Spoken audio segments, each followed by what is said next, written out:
So this is a fairly quickly thrown together presentation. It's just sort of some favorite Hawaiian birds of mine. I hope it gives a feel and a flavor for the itinerary for this April. I have done my best to sequence the birds in what I understand to be the itinerary for our time together in April. So I'm going to be roughly following the trajectory that we'll be doing in April. Anyhow, it's possible I'll sort of get one location, switched by a day or something like that. But it should give a general feel for the sort of tempo and pacing of the time that we have together. So let me do the by far the most difficult part of this entire presentation, which is firing up my PowerPoint. So bear with me. This sometimes takes several attempts, but I know I need first to share my screen, which I have just done. So I hope you all see my sort of psychedelic bubblegum pink screen back there. And here comes a PowerPoint, and here comes the moment of truth. Do you all see a great big green screen with one of Mandy's favorite birds, one of the Alipayos in the background? Yeah. So yeah, very good. So I have Mandy on the mind. So anyhow, actually, this is a life bird that Mandy showed me about 4.5 years ago. So anyhow, you all see a green screen with an Alipayo, correct? We good? Hope so. All right. Tell me Yes. that's not the case. All right, very good. Okay, well, I'm going to start off with a trivia question. I love trivia questions. I love asides. I love just random digressions before I even get underway. And here's my trivia question for you. The question is, what is the first bird species that was permanently and successfully introduced to the ABA area? The ABA area is, of course, Canada, the United States. And am I still there? I just saw a funny green flash. I'm still here. Okay, I don't know what the green flash was all about. So I asked this question a lot. What was the first bird that was successfully and permanently introduced to the United States and Canada? And nobody ever gets this right. Everybody always gets it wrong. Now, you all are sort of a carefully chosen audience, so you might actually get the answer to this. But let's try to explore that. First bird species ever introduced to the United States, was it the house sparrow or the European starling? Those are very famous introductions. The answer is no. They're Johnny's come lately. They were introduced in the 19th century. How about the rock pigeon or the ring-necked pheasant? Those were introduced to the United States and Canada longer ago, like in the 18th, maybe 17th centuries. But the answer to the question is the first bird that was permanently introduced to the United States and Canada, to the ABA area, was the red jungle fowl, introduced permanently and successfully by Polynesian explorers almost a millennium ago to Hawaii, probably to what we today refer to as Kauai. And the birds have been here ever since. The red jungle fowl is the very first bird that was ever permanently introduced to the ABA area. And that comes as a surprise to a lot of people, but it shouldn't come a surprise to those of us who are devoted to the ornithology and to the bird watching culture of Hawaii, because it is longer and richer and more extraordinary, really, than any other ornithological tradition that I can think of in the Americas and possibly in the world. It is an amazing tradition. It gets underway about 1,000 years ago. And I just want to make a comment real quickly, and then we're going to talk about birds after this, about I think a mistake a lot of us make about the Polynesian or Hawaiian birding culture, which is that it is somehow long ago or pre-modern or I don't know, ancient or old history. That's not the case. The Polynesian exploration of Hawaii is the vanguard of the modern exploration of the Americas. Polynesians arrived in Hawaii actually after the Vikings arrived in Canada. This is the first wave of really modern, sophisticated, technologically advanced, nautically sophisticated traveling by the wave of explorers who would later become Da Gama and Christopher Columbus and people like that. It starts with the Polynesians. It does not start with the Spanish or eventually with the English or the Dutch. The Vikings got it underway very tentatively. The Polynesians took it to an amazing level, and it's been that way in Hawaii ever since. We're going to a place with an incredibly long, rich, and wonderful tradition of ornithology. Let's take a look now at where we're going. Here is a map of the Hawaiian Islands. I appreciate the quick work by my colleague at National Geographic, Debbie Gibbons, for producing this map. And I just want to very briefly put into sort of perspective where we will be. This is the Hawaiian Islands archipelago. We will be down in the far southeastern part of the map there on 3 islands in particular, on Oahu, and then going back westward a little bit to Kauai, and then winding up in Hawaii on the Big Island. Most of the archipelago, which we will not have a chance to see, is far to the northwest in a region called the Northwestern Hawaiian Islands. And this is a really, really impressively long archipelago. Here is another trivia question for you. I'm not going to even pose it as a question. I'm just going to state it as a fact. Did you know that Midway Atoll, way up in the northwestern part of Hawaii, it's actually not in the state of Hawaii, it's in the Hawaiian Islands, is much closer to Attu in the Aleutians than Attu is to the state capital of Juneau.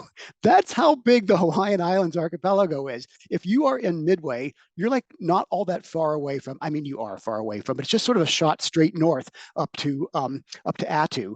And to get from Attu to the state capital of Juneau is a much longer haul. So this is a really, really impressive place. It's in the middle of the Pacific Ocean. I often use the expression remote. I mean, it's remote, I guess, from the mainland of North America, but it's close to a lot of other islands in the Central Pacific. And there are a lot of islands that are part of the Hawaiian Islands archipelago, but we will be in the southeastern part of the archipelago, again, in Oahu, Kauai, and Hawaii Island. Let's get underway now with birds. I am going to zip through 20 pictures of birds here that I hope just give a feeling or flavor for what we're going to be seeing.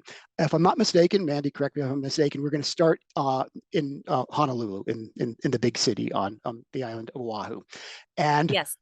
Thank you. One of the very, very first birds we're going to see, in fact, if you kind of like avert your glance and don't look at, I'm sorry, but mynas and birds like that, one of the very, very first birds you're going to see is going to be maybe, just maybe, the most amazing bird in Hawaii, if not the most amazing bird in the world, which is the white tern or the fairy tern.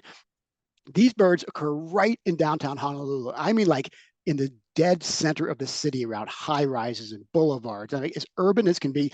Their story is unreal. So here's how the story goes. Like, they look like seabirds, and they are sort of, but they discovered Honolulu in the 1960s and just started nesting in downtown Honolulu. And they did it in the weirdest way. The adults would go up into these great big trees, lay a single egg on a horizontal branch with no nest at all, no glue stick, nothing like that, just on a branch, not in the crotch of a tree, but on a branch, and hope to, high heaven, that the egg not roll off. And then these tiny little baby white tern chicks hatch, and they cling to the trees like swifts clinging to a chimney until they can fly away. And the adults cuddle, and they're like total cuddle bugs, love bugs. They just cuddle. They cuddle up together, and anybody can see this. You can just walk down a busy boulevard in downtown Honolulu, see these little baby white terns clinging to trees, and their parents nearby cuddling and hugging and snuggling and doing the lovebird thing.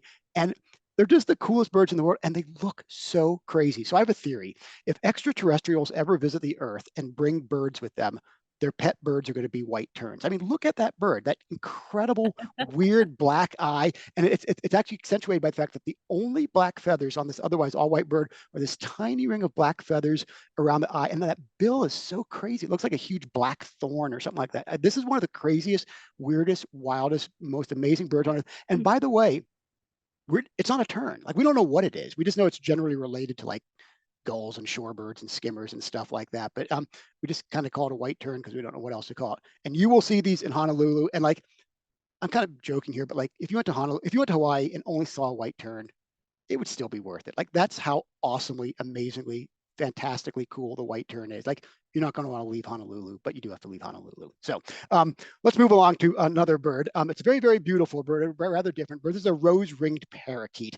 And this image is intended just to confront us with the reality that many of the birds in Hawaii are not indigenous to Hawaii. Rose-ringed parakeets are from India and Africa. They've been widely and successfully introduced around the world, Europe. They're in Belgium, by the way, I can take it, but they're also in Florida and Bakersfield, California, and places like that. And we'll get to see a lot of rose-ringed parakeets. Although, as I recall, like, they're only on Kauai and Oahu. I don't think they're at least common on the Big Island all yet. So one of your best chances will actually be right in. Thank you, in Honolulu. Okay, a bird that if we don't see a rose-ringed parakeet, although I think we will unquestionably see the most abundant bird in the entire archipelago, which is the warbling white-eye. If your bird booker app is a little bit old, it will be called a Japanese white-eye, but we now know that this bird is the warbling white-eye. It is indigenous to sort of the lowlands of Southeast Asia, and it is fantastically abundant in Hawaii. You will see it everywhere. It's a cute little bird, and for those of you who might be in Southern California, this bird is very closely related to the swinhoe's white-eye, which is taking over the LA basin, San Diego, and elsewhere with incredible speed right now. In addition to the fact that these are cool birds, and it's not their fault that they're here, it's a really important bird to get to know because, as we'll see in a moment here in the presentation, it can look a lot like some of the birds you really want to see up in the forest. It's sort of a little yellow active bird that makes little funny sounds like that. And sometimes we get a little bit excited and we think we found one of the less common forest endemics. And we just need to make sure that just because it's a yellow bird up in the trees, in the mountains, in the forest, it's not necessarily a warbling white-eye. In addition to being at the resorts and parks and big cities and along seacoast, they're actually at very high elevations as well. They are everywhere. Another bird that is absolutely everywhere in Hawaii is this one, the Pacific golden plover. Now, this is a bird that I think for those of us who are mainlanders, we think of as sort of like a kind of a hard to find bird. They breed mostly in Russia, but they breed a little bit on the west coast of Alaska on the Bering Sea, and then we see them sparingly along the west coast, mostly in the fall and winter. Pacific golden plovers are everywhere. They're more common in sort of fall through spring than they are in the summer, although there are actually a number in the summer as well. Since we'll be there in early April, there will still be a lot of Pacific golden plovers. And this particular image was so striking to me because on the day before our tour got started, and I realize that a number of you all will arrive probably a day early just to sort of get used to a different time zone and stuff like that. I went with a friend up into the hills just above Honolulu, and like we were in a really densely, heavily forested area, and we found a single like open patch where a tree had fallen down. I mean, it was literally 1/100th of an acre, if that. And by golly, there was a Pacific golden plover in there. These birds find their way to everywhere in the Hawaiian Islands. You'll see them like walking up and down streets. They're like Brewer's blackbirds, but in Hawaii. They're in parking lots. They're in building tops. You just can't miss the Pacific golden plover, and they're like totally naturally occurring birds in Hawaii, but they're just so common. Okay, so we have now pretty much sort of done the warm up, the welcome, sort of birding around Honolulu, but now our adventure is going to get underway. I hope, Mandy, that is the case that, well, if it's not, I'll still talk about these birds. Are we going to be able to visit James Campbell National Wildlife Refuge? I know there's some access issues there, but is that a destination for this tour? I'm working on it with our new wildlife manager and our brand friends group on Oahu. Okay, so I'll take that as a hopeful and optimistic, but cautious yes. So yeah, James Campbell is an amazing place that I really hope we have a chance to get over to. It is a heavily managed, but also sort of very sort of natural wetland complex right on the coast with both freshwater and marine wetlands, and just some really, really great birds. This is a sharp-tailed sandpiper, another one of those birds like Pacific golden plover that we think of sort of as like a rarity, or at least a fairly uncommon bird in the ABA area. But we saw a number of them with gratifying frequency. And also what was really cool is we saw them right next to petrol sandpipers, and petrol and sharp-tailed sandpipers have a way of sort of looking the same. I should note, just a fair disclosure here, that sharp-tailed sandpipers are definitely more common in the fall in Hawaii than they are in the spring. So our chances of seeing a sharp-tailed aren't great, but they're not trivial either. We might well see a sharp-tailed sandpiper. For my money, an even more amazing bird at James Campbell is the Bristle Thide curlew, and they don't start to head up to Alaska until sort of like mid to late April. So we have a really good chance of seeing the Bristle Thide curlew. This is a bird that even you can see in its scientific name there, Tahitiensis. It feels like it should be like so exotic and far away, but it's actually it's truly sort of all-American bird, if you will. All of the bristle-thide curlews in the world breed only in Alaska.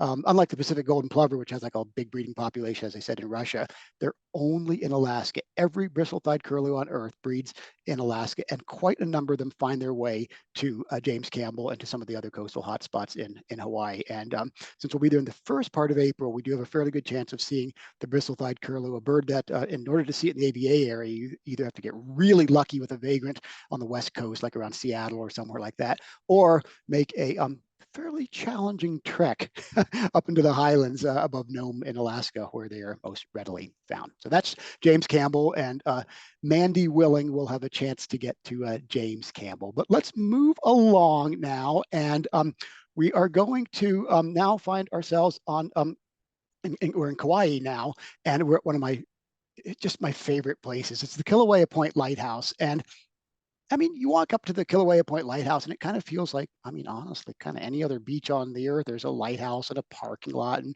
restrooms and a gift store. But the birds are amazing. I mean, before you've like even gotten out of the van, you see the ominous shadows of these big birds flying over them and over the parking lot. One of them is the great frigate bird. And I think many of us know the magnificent frigate bird from the sort of mainland parts of the ABA area, especially South Florida. The great frigate bird, um, it has a kind of messed up name. It's not a big frigate bird. It's actually a smaller frigate bird. In fact, the scientific name is correct, Frigata minor. I mean, it's lesser, it's smaller than some of the other frigate birds, but it's just as cool as any of them. I wasn't around when there were pteranodons, but they remind me of what pteranodons must have been. So if the white terns are extraterrestrial birds, the great frigate birds are like pteranodons or pterodactyls. They have this incredibly sort of like powerful, slow wing beat, but they're graceful and effortless. They just stay aloft constantly. They forage only over the water, and paradoxically, their feathers cannot get wet. They're like as compromised in seawaters like a sparrow or a warbler. They can't get wet. So they catch most of their food on the wing. They catch flying fish and flying squid too, right as they come up out of the water. And sometimes they will like deftly pluck the food off the water with their very long bills, taking care not to let their feathers get wet at all. So just a great paradox. They can't get wet, but they only feed over the water, and they're all over Kilauea Point Lighthouse. And there's so many other marvelous birds there. One thing that I just got such a kick out of was nesting wedge-tailed shearwaters, like right in the parking lot. Like, you had to like be careful where you park the car because you like might run into the nest of a shearwater. But one bird that I will always associate with Mandy is the Hawaiian goose or the nene. This will probably be the first place where we see Hawaiian geese. They're increasing in the Hawaiian Islands. It's possible that you'll have an encounter before Kilauea Point Lighthouse. But if you go to Kilauea Point Lighthouse and don't see a Hawaiian goose, you've missed the memo or something like that. They were so easy to find there. And they're where do I even start with the wonders and glories of the Hawaiian goose? I should say that basically, I'm using official AOS and ABA names here, but nobody calls them Hawaiian goose. Like if you say Hawaiian goose, like you've been spending too much time in a bird book or listening to me. They're nenes. Everybody calls them nene. That's the onomatopoetic indigenous name for the bird, is because they actually say that. They go, nene, nene. It's just the most adorable and affecting and cute sound you'll ever hear. The Hawaiian goose is a conservation success story. They were doing terribly in the mid 20th century, but thanks to a lot of human intervention have recovered. But they haven't fully recovered. They are expanding, increasing, and the prospects look fairly good for the nene in the Hawaiian Islands. They're closely related to the cackling goose, the Canada goose, and the barnacle goose, believe it or not. But they are this, as you can tell just from the way they look, morphologically quite distinctive, endemic to the Hawaiian Islands. Not only do they look different and sound different, they have some really cool behaviors. Look how long-legged that bird is. So they're mostly terrestrial. They can totally fly, they can swim, but usually see them on land. And they browse like in shrubs, and they can even climb up into shrubs and small trees. Like, who knew like a goose can climb up into a tree? Well, the nene can actually do that. So you definitely want to spend some time with nenes, and it's pretty likely that you'll have a chance to see one or more of them. Let's talk about, oh, by the way, just real quickly. So note the scientific name of that bird, Sandvicensis. That's the Latin word for Hawaii, which brings me, oddly enough, to this bird, the common gallinule, whose name does not have Sandvicensis in it, but we're getting to this in a moment. This is a common gallinule that we saw also in Kauai on a golf course. And golf courses, don't laugh. Golf courses, resorts, there can be some really, really good bird viewing there. You might be wondering, why on earth would I spend some time with a common gallinule? Well, this is no ordinary common gallinule. This is the Hawaii common gallinule, and its scientific name is actually Gallinule galliata sandwicensis. It's the Hawaiian common gallinule, and it's quite distinctive. It has actually been considered a separate species in the past. We don't currently consider it a separate species, but since everything's being split now, wait 5 or 10 years and you'll be able to put this one on your life list in all likelihood. Well, not in all likelihood, in some likelihood. if you kind of look in close there, look at the you can see one tarsus, one of the legs of the bird, the left one, and you can see that there's some yellow and also some red on it. And the way that you tell the Hawaiian common gallinule from the gallinules of the mainland is they have a lot more red on the leg. They're really very, very beautiful birds, and we saw them in a number of places. And I hope that we get to see common gallinules, and one day you might be able to put the bird on your life list. All right, the suspense has been building for the birds that I think probably more than any other sort of emblematize the reason that so many of us want to go to Hawaii. And these are the endemic forest songbirds. Little birds, active birds, colorful birds, musical birds that are basically at high elevations in the main islands of Hawaii, and that are of critical conservation concern, that are unfortunately declining sort of more or less across the board for some reasons we'll get into. But for now, I just want to introduce the wonders and glories of the Hawaiian forest songbirds with the Kawaii Alipayo, one of many lifers that Mandy showed me a little while ago. And the question that might occur to you is like, well, what is this? What kind of a bird is an Alipayo? That name Alipayo is probably obviously a Hawaiian name. So it turns out that Alipayos are part of an old world group called the monarch flycatchers. If you ever seen like the big some of them are called monarchs, but like the paradise flycatchers in Africa and Asia, these birds are related to those ones. Now, they have the name flycatcher in them, but they're not related to our New World flycatchers like phoebes and peewees at all. They're actually more closely related to crows and like vireos than to the birds that we actually refer to as flycatchers. The Alipayos are they're so charming. They're very active. They're sort of fuss budgets. They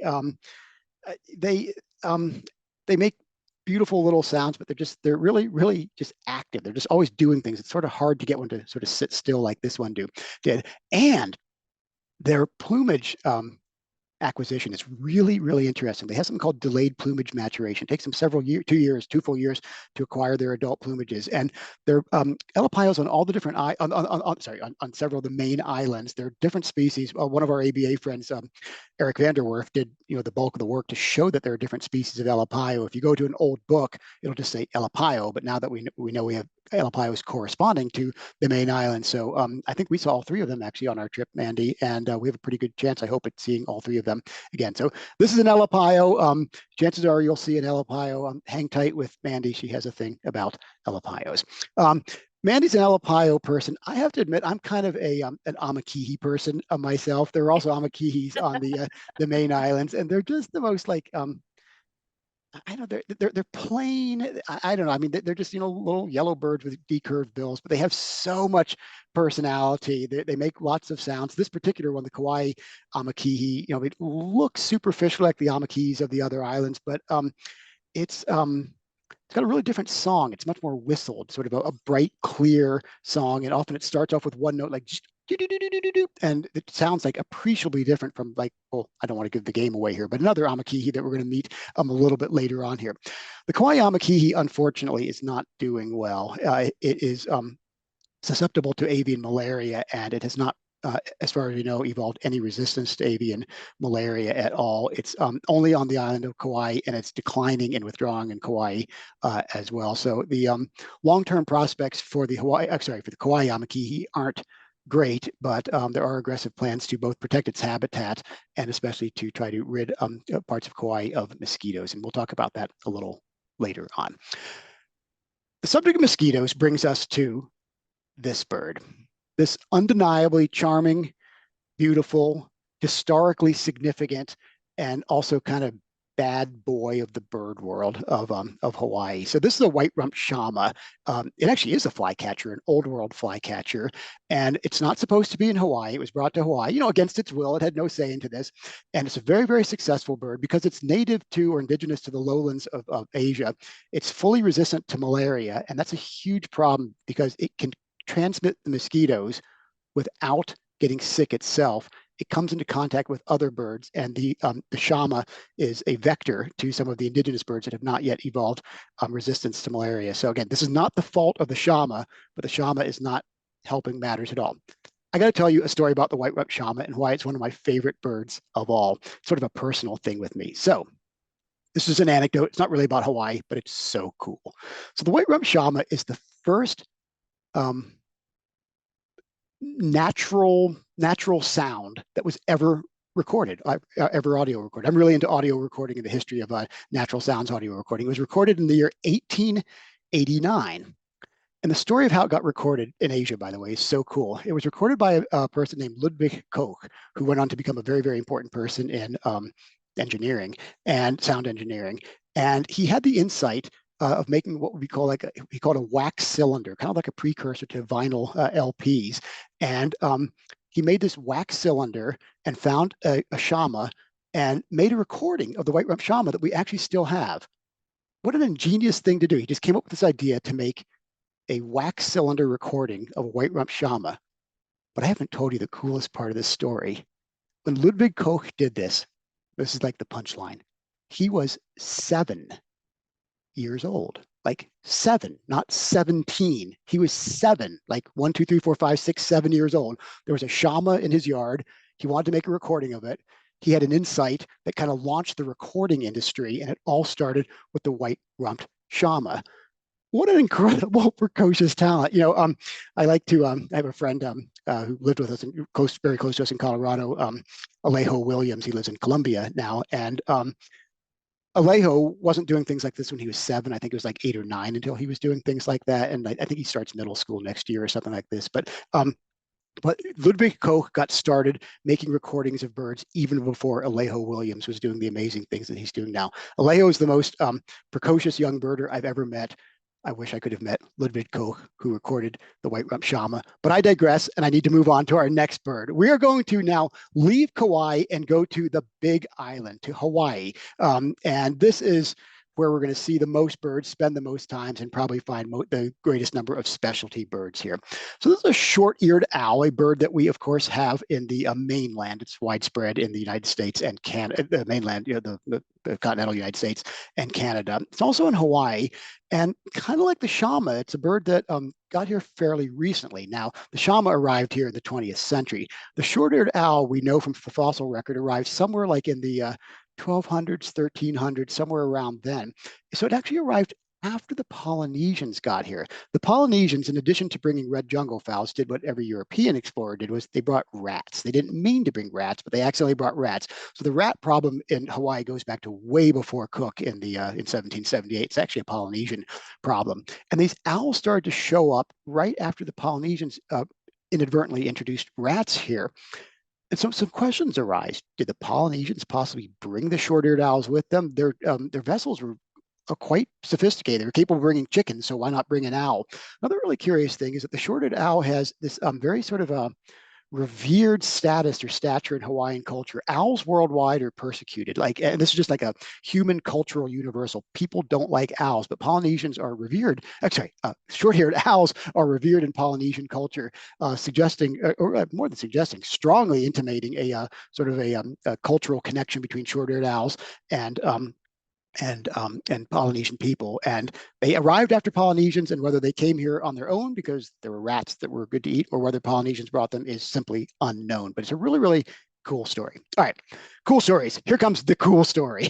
Maybe like the biggest adventure of our whole time, or my whole time in Hawaii with Mandy a few years ago. So we were deep in the heart of one of the high elevation forests in the central part of the Big Island, and seeing lots of really, really cool birds. There were, there's this crazy bird called the Akiapolo owl that to me, it's like a deranged dental hygienist. It's like always like pecking at things and like trying to take things out of wood. And it's just a freaky bird. And there's this incredible thrush called the Omau. It's actually related to the Townsend solitaire, and lots of Apapanes and Amakihis, just great birds up there. It was pouring down raining. It was foggy. It was misty. It was cold. We didn't get lost, but nobody knew. Mandy knew where we were, but like we were really out in the middle of like just this huge rainforest, and we were seeing up in the treetops lots and lots of EEVs. So that's that gloriously scarlet bird with the incredibly decurved bill, and we were hearing them. They're really, really loud, and they have these weird sort of mechanical clicking sounds. And we were getting views of them, but not really great views of them. And the trip had been a fantastic success. I mean, we got great views of so many birds, but we still hadn't really gotten an EUE yet, which was really kind of like I don't know, kind of disappointing. It was our best shot. So we were sort of, I don't want to say we were sadly trudging back to the vans because we had had a wonderful time out there, but we were wet. We were cold. We were running late. We had seen lots of great, again, Omaus and Cape Owls and other awesome birds up there, but we still hadn't had a satisfying view of an EEV. And then right almost back at the parking lot, we finally saw one perched right out in the open. Now, I apologize for this image. I was sort of at the back of the group and we were all stumbling and bumbling and trying to get our way to it, but it was right out in the open. I'm sure that Mandy and others who were out there got much, much better views, but it was right out there in the open, a male singing its head off. And it's hard to say what a highlight of a trip to the Hawaiian Islands was, but this was way up there. And, birders are funny people. Sometimes they're very stoic and, just, enter things into their phones and solemnly note that it was a life. But people were hugging and jumping and high-fiving and fist pumping, and somebody fell down in the bog and had to get back out. I think she was pulled back out and stuff like that. It was such an amazing moment to see that EEV. And from what I gather, we actually didn't do very well with the EEV sightings, and I think that you have a very good chance of seeing even better ones in April. I mentioned earlier that I'm kind of an Amakihi guy, and this is my Amakihi. This is the one I love more than any other. It's the Hawaii Amakihi. It is like it's the sunshine bird of the Big Island, or at least it was in my experience. You can find them in rainforest, but they often come out to really, really dry forest. This Pu'ulau Palila Discovery Trail is a fairly dry and sunny place. By the way, we did see palilas there. It's a much rarer bird, but the Hawaii Amakihis totally stole my heart. They're active, they're bright. This one's a little bit in the shade there, but you can still see it's a beautiful bright yellow bird, and their songs are amazing. What they remind me of is a little bit like the Geophilus warblers back in the mainland, like common yellowthroat or McGillivrays warblers, where this like twee, twee, twee, twee, twee, twee, twee, twee. Like if you hear this bright, chirpy, pounding, like just like burst of sunshine, it's going to be the Hawaii Amakihi, and they're actually doing quite well. And the story of their malaria resistance actually gives us a lot of hope. So the Hawaii Amakihi occurs at a wide altitudinal range. You can see them down near sea level. And the ones at sea level, unlike their counterparts back at Kauai, are actually rapidly evolving resistance to malaria. So that's great. But what's even greater is that as they interact with Amakihis at middle elevations, they apparently are transmitting malaria resistance to the Amakihis higher up. And the hope is it'll go all the way up the slope. So the Hawaii Amakihis at low elevations are acquiring resistance and possibly transmitting that resistance to malaria to other Amakihis. And what's really so cool is this is all genetic. Sometimes people think, oh, birds never change. They look the same from year to year, from generation to generation. The Hawaii Amakihi is evolving before our very eyes, and that's just really cool. I have a few more birds to show you, and I'm going to bugger out here. How about a chestnut-bellied sand grouse? This bird is not indigenous to Hawaii. It's found like Pakistan, India, and also like farther west into North Africa and the Middle East. It's a bird that is actually hard to see in Hawaii, but we were fortunate and got to see a little flock of them along a roadside one day. And we were fortunate to see this female. There was a small group. There was a beautiful male with the female as well, just sort of foraging on the ground there. You often just see them in very rapid flight going from one place to another. They're not small birds. I mean, they're mid-sized, but they're typically either seen in sort of exploding flight, dawn or dusk, or very, very briefly glimpsed. This photo is actually through a grimy, not so grimy, but somewhat grimy van window, so it's not super sharp here. But a really, really neat bird, and the biology is wild. For the longest time, we didn't know what they were. We now know that they're related to pigeons and doves, and they have some behaviors like pigeons and doves. The coolest one of all is that the males have specially adapted breast feathers that they use to transport water to the young, sometimes tens of miles away from where the nests actually are. So the males go out to ponds, drink a little bit of water, and then gather up the rest of the water in their breast feathers and feed water to the young far away from wherever the water was found. So it's a really, really neat bird, and I hope that we see a few. Alrighty, one of the great highlights of a trip to Hawaii is going to be a pelagic trip. And Mandy, there is a pelagic trip in the offing, right? Is that correct to say? Oh, yes. Oh yes, there's a pelagic trip. Now, yeah. And is it going to be out of Kona like the one that we did a few years ago? Or? Definitely. Okay, great. Okay, so in Hawaii, you routinely see birds that like you don't even dream of, like you just fantasize about in the ABA area. Birds like Juan Fernandez petrel. It's one of the gadfly petrels. These birds that whip around way high up in the sky. Incredible aerobats. This one's really, really striking because it's almost pure white underneath. It's just like this ghost whipping around up there.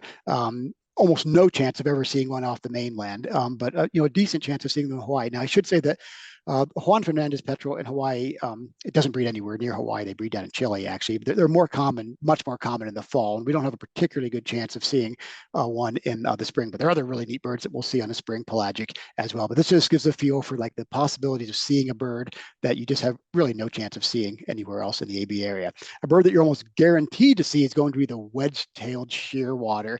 This is like the experience of, I don't know, seeing like sooty shearwaters in Monterey Bay. Yeah, and where I'm going is like you can't miss them. They're everywhere. There's so many wedge-tailed shearwaters out there. As I said, they breed in the parking lot at Kilauea Point Lighthouse, and we will see so many wedge-tailed shearwaters. They're in the genus Ardena, so that's like sooty shearwater, great shearwater, pink-footed shearwater, but they're different. They have this really like powerful and graceful flight. They're very large, sort of long tail that you don't really see that wedge except when they're like banking or soaring, but graceful, powerful, gratifyingly common, and also highly variable. They're dark Morse and light Morse and intermediate Morse. And I think wedge-tailed shearwaters were like in view of the boat pretty much the whole time that we were out.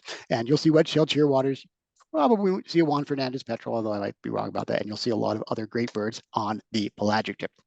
All right, let's go back to land, look at two more birds, and I'm going to call it a wrap.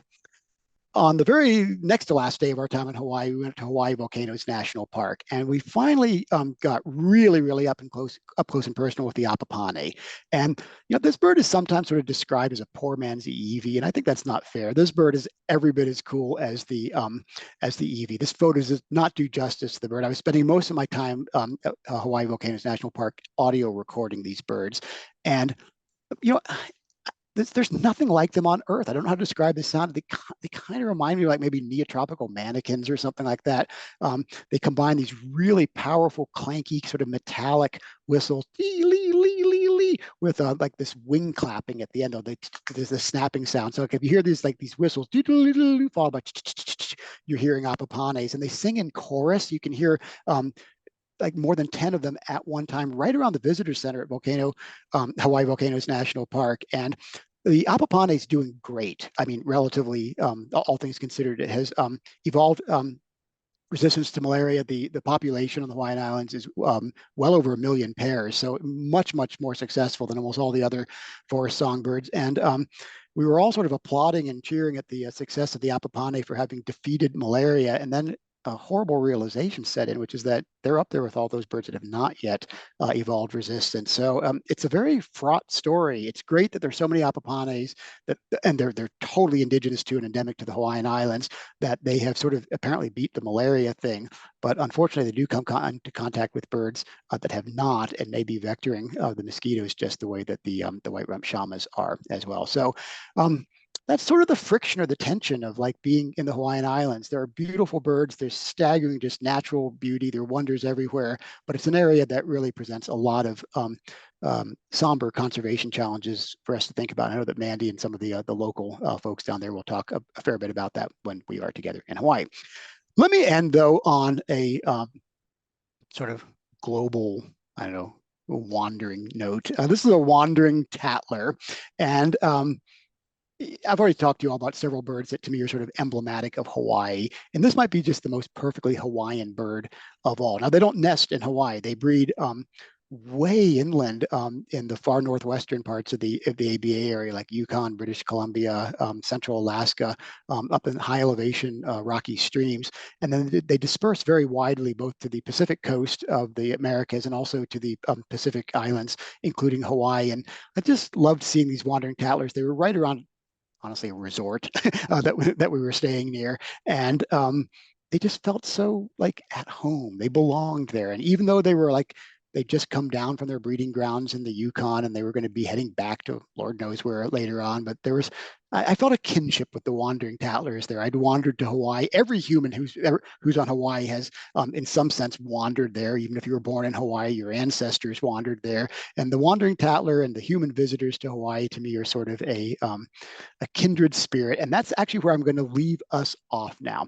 I want to end here by exhorting all of you all to join us in Hawaii, April 2nd to 11th of this year. You have only about a month and a half to get ready. That's plenty of time, though. There's Katinka's email address, there's Katinka's phone number, there's her website, and there's Katinka with us as well. So Katinka can help you with anything logistical regarding getting yourselves to Hawaii, and Mandy can field any questions that you might have about the birds of Hawaii.